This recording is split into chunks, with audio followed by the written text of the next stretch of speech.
Salam alaikum wa rahmatullahi ta'ala wa barakatuh. Aujourd'hui, Inch'Allah, on va faire le cours La dyspnée en cardiologie.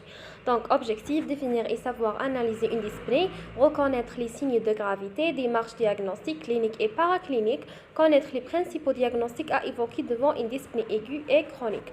Donc, l'intérêt de la question. Donc, la dyspnée est un symptôme très fréquent, d'accord? Cause multiple, soit cardiaque ou bien extracardiaque. Étiologie potentiellement grave.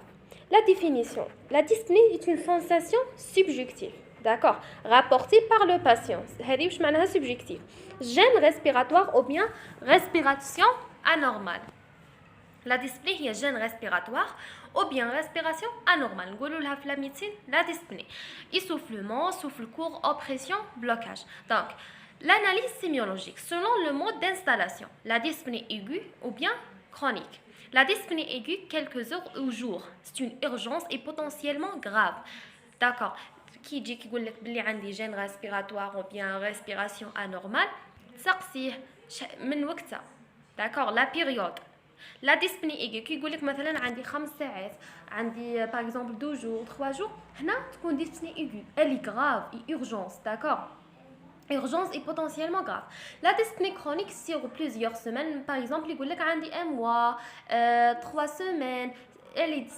C'est une dyspnée chronique, elle est évolutive. Donc, selon le mode évolutif, شفنا la période, درناها aiguë ou bien chronique, donc selon le mode évolutif. La dyspnée d'effort, on a la dyspnée paroxystique. La dyspnée d'effort, polypnée déclenchée par des efforts modérés à intenses, soulagés au repos, s'aggrave progressivement, classification نهاية par le quantifié. يقول لك يكون normal كي ندير l'effort نحس عندي par exemple gêne respiratoire ou bien respiration anormale. C'est une polypnée déclenchée par des efforts modérés à intenses. l'effort هذا يا اما modéré ou bien intense, soulagé au repos. يقول لك انا نحبس l'effort هذاك وانا نستراح, تروح لي لا ديسبني هذيك. s'aggrave progressivement, classification نهاية par la quantifié. كي يقول لك هذا باللي راه يجيني في l'effort etc. روحوا لا classification نهاية. Donc classification نهاية, intérêt diagnostique et thérapeutique. Donc classification نهاية, stade 1 asymptomatique, stade 2 symptomatique pour des efforts habituels, stade 3 symptomatique pour des efforts légers, stade 4 symptomatique au moindre effort ou bien au repos. Donc يقول لك باللي راه يجيني gêne respiratoire كي ندير l'effort, par exemple ندير l'effort تاع la vie quotidienne, d'accord. ما تخلي تسمى كي ندير l'effort تاع la vie quotidienne وتشوف تتكلاسيها. par exemple يقول لك عندي au repos, la dyspnée au repos هنا stade 4, d'accord. stade 4 symptomatique au moindre effort. Alors la dyspnée paroxystique, c'est une crise aiguë et brutale de quelques minutes ou des heures, souvent nocturne, réveillant le patient. قلنا aiguë donc pas ما يقولكش عندها un mois ولا. souvent nocturne, réveillant le patient. Secondaire, soit un œdème aigu de poumon OAP ou bien une crise d'asthme cardiaque, c'est une urgence. يقول لك نكون راقد حتى يجيني هذاك لو جين ريسبيراتوار نفطن, داكور. هذه وتجيه تكون بروتال, كون راقد حتى يلقى روحو يتجاه لو جين ريسبيراتوار ويفطن. دونك c'est un OAP, œdème aigu de poumon ou bien crise d'asthme cardiaque. هذه نسميوها la dyspnée paroxystique. La dyspnée paroxystique, c'est une urgence, d'accord. Alors, قلنا soit OAP ou bien asthme cardiaque. نشوفوا كيف نديروا la différence. Asthme cardiaque, crise de bras dyspnée, d'accord.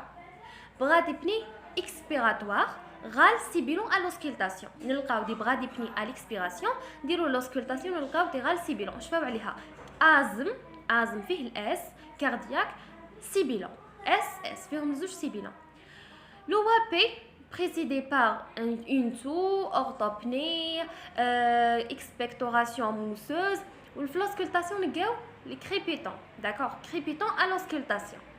Une remarque, toute crise de sibilant après 50 ans est un OAP jusqu'à preuve de contraire. De l'auscultation, c'est sibilant. واش معناها؟ قلنا احنا قبل بلي sibilant تلقاها راهي avec une bras dyspnée expiratoire, c'est une crise d'asthme cardiaque. Mais donc quand je fais l'âge plus de 5 après 50 ans, OAP, c'est le gars sibilant. plus après 50 ans, rahi OAP jusqu'à preuve de contraire. Une autre remarque, la radiographie du thorax, opacité alvéolaire diffuse et le fiche en aile de papillon. Voilà la dyspnée paroxystique, voilà la radiographie du thorax. Alors, selon le mode évolutif, la dyspnée permanente de repos. La dyspnée permanente de repos. C'est un stade avancé. D'accord. Traduisons une cardiopathie sévère. C'est un stade avancé. Dyspnée permanente aggravée par la position couchée sur les gens en position demi-assise. D'accord. Mauvais pronostic. Donc, تلقى يجي واحد حتى الهضره تفيق به ما يقدرش يهضر. لا ديسبني او غوبو راهو قاعد وعنده لا ديسبني ما يقدرش عنده ان جي هذاك لو جين ريسبيراتوار داكوغ c'est un stade avancé traduisant une cardiopathie sévère dyspnée permanente aggravée par la position couchée يكون au repos عنده le gène respiratoire la dyspnée فلاك كون يدير لا بوزيسيون باغ اكزومبل ديكيبيتيس دورسال تزيد عليه الحاله بزاف داكوغ mauvais pronostic c'est la dyspnée permanente de repos. Alors, les signes de gravité, donc comme ça تكون la dyspnée مع les signes de gravité, la respiration, fréquence respiratoire supérieure à 30 par minute ou bien bradycardia externe, la saturation en eau inférieure à 85, mise en joue des muscles respiratoires accessoires, tirage sternal, intercostal. Donc, je vous fais le YouTube là. Épuisement respiratoire, cyanose des extrémités et lèvres, impossibilité de parler. Donc, il faut oublier le signe de gravité. Qui dit, mais il ne impossibilité de parler. الهضره ما يقدرش يهضر زيد تشوف بلا ما تسقسيه وتحسب له الفريكونس ريسبيراتوار والفريكونس لا ساتوراسيون اكسيتيرا تشوف لي سيانونس في لي اكستريميتي اي لي ليفر داكور ايبويزمون ريسبيراتوار كي تولي تشوف لانسبكسيون l'examen clinique تلقى mise en jeu des muscles respiratoires accessoires tirage le fréquence respiratoire supérieure à 30 ou bien bradypnée extrême reste de la saturation inférieure à 85%. Alors circulatoire, la fréquence cardiaque supérieure à 120 par minute, hypotension, des fois hypotension ou bien état de choc, ou bien l'hypertension, hypercapnée. Alors, les signes de gravité neurologique, les sueurs et les troubles de la démarche diagnostique, l'examen clinique, recherche systématique des signes de gravité, constante vitale, fréquence cardiaque, fréquence respiratoire, pression artérielle, l'interrogatoire, antécédent, le mode d'apparition et facteur la modifiant, caractéristiques sémiologiques, effort, repos, orthopnée, intensité de la dyspnée. Alors, l'examen clinique, l'inspection et la palpation. Déformation thoracique, cicatrice de chirurgie thoracique, hypocratisme digétal, signes d'insuffisance cardiaque gauche ou droite, hépatomégalie, reflux hépatojugulaire, la turgescence spontanée ou déjugulaire, œdème du membre inférieur.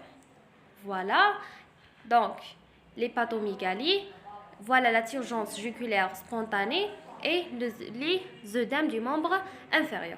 L'auscultation cardiaque, tachycardie, rythme irrégulier, souffle, galop, frottement péricardique, pulmonaire, râle ronflant au sibilant, bronchique, râle crépétant, œdème aigu de poumon ou bien pneumopathie, diminution ou abolition du murmure vésiculaire, épanchement pleural. Alors, la radiographie thoracique, parmi les examens paracliniques. Alors, radiographie du thorax, cardiomégalie, voilà la cardiomégalie, syndrome alvéolaire, syndrome interstitiel, l'OAP, voilà l'OAP, ou bien le pneumothorax, épanchement pleural ou bien pneumothorax. Une remarque, radiographie du thorax avec dyspnée aiguë, embolie pulmonaire, يعني la radiographie du thorax نلقاوها normal. Plus عنده la dyspnée راهي dyspnée aiguë, قلنا كاينه une dyspnée aiguë ou bien chronique. Avec dyspnée aiguë, c'est une embolie pulmonaire. Cardiomégalie, OAP, pleurésie et pneumothorax. L'électrocardiogramme signe en faveur d'une cardiopathie, hypertrophie ventriculaire, bloc de branche, troubles de rythme et conductif et des troubles de repolarisation. Donc, l'échocardiographie, dilatation des cavités, fonction systolique et diastolique du ventricule gauche et ventricule droit, atteinte valvulaire, hypertension pulmonaire, atteinte du péricarde. Alors, la biologie, on demande l'FNS. Anémie peut être la cause de cette dyspnée. Bilan rénal, l'insuffisance rénale chronique donne une dyspnée chronique. Bilan hépatique et bilan d'hémostase. Marqueur cardiaque, la troponine, gaz du sang, diagnostic thérapeutique et pronostic car peut-être la cause métabolique, BMP et NT-pro, BMP et des dimères. Alors, l'étiologie des dyspnées aiguës. Donc, ça a une dyspnée aiguë, c'est une urgence, etc. Donc, les étiologies cardiaques, OAP, œdème aigu du poumon, péricardite en tamponnade, embolie pulmonaire. Embolie pulmonaire, on trouve une radiographie du thorax normale plus une dyspnée aiguë. Pulmonaire, crise d'asthme et décompensation de PCO, corps étranger intrabronchique, d'accord, pneumopathie bactérienne et virale, pneumothorax et pleurisée.